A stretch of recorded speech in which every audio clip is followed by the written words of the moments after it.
It's been really busy so far. Tony Montgomery is one of more than 162,000 active drivers that have helped Uber become a 41 billion company in 6 short years. I started with Uber, and it's changed my life. I love it. I'm probably the happiest I've ever been in my entire life. Simplicity is the key to its success. Uber allows people to order and pay for their rides using a smartphone app. It often costs less than a taxi, although for more money, riders can ask for a larger or luxury vehicle. Uber's mission is to go to every major city in the Uber world. started in metropolitan areas like San Francisco or New York and has recently expanded to smaller cities. It started in Bloomington a year ago and has grown quickly.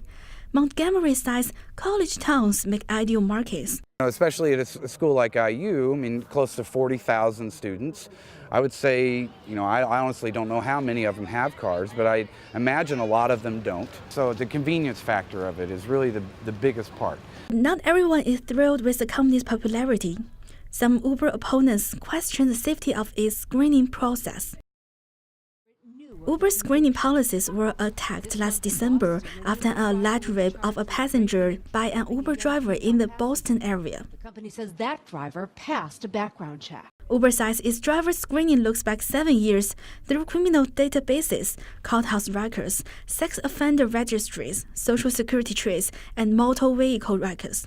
By comparison, although there is no statewide requirement policy on taxi drivers' background checks in Indiana, most cities conduct stricter policies that go far beyond 7 years. Band, for example, will deny an application if a driver has had a felony in the past 20 years or a misdemeanor in the past 10 years. Montgomery thinks Uber's rating system guarantees the safety of passengers. Each driver has their own aggregate rating, and if it gets below a certain point, enough passengers complain, then they'll be removed from the platform. They'll no longer be an Uber driver.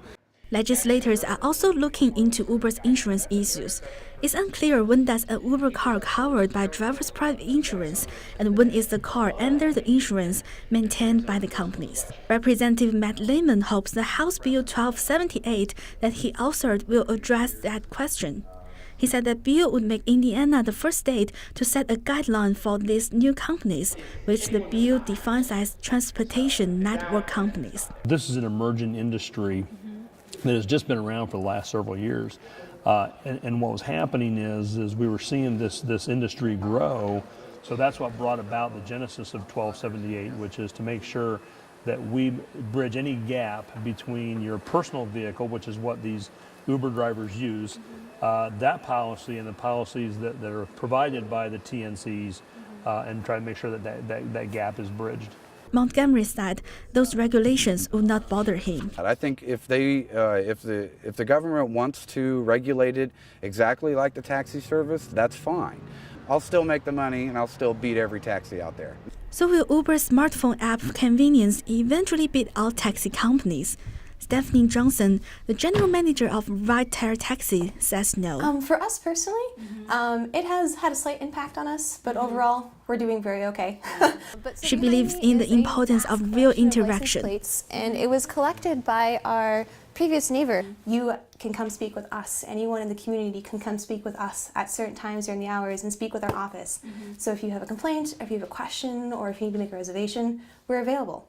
That's a physical contact, which is pretty important. We are the people's taxi, and we want to make sure we keep that. Advantages of event sponsorship in expanding in the new market.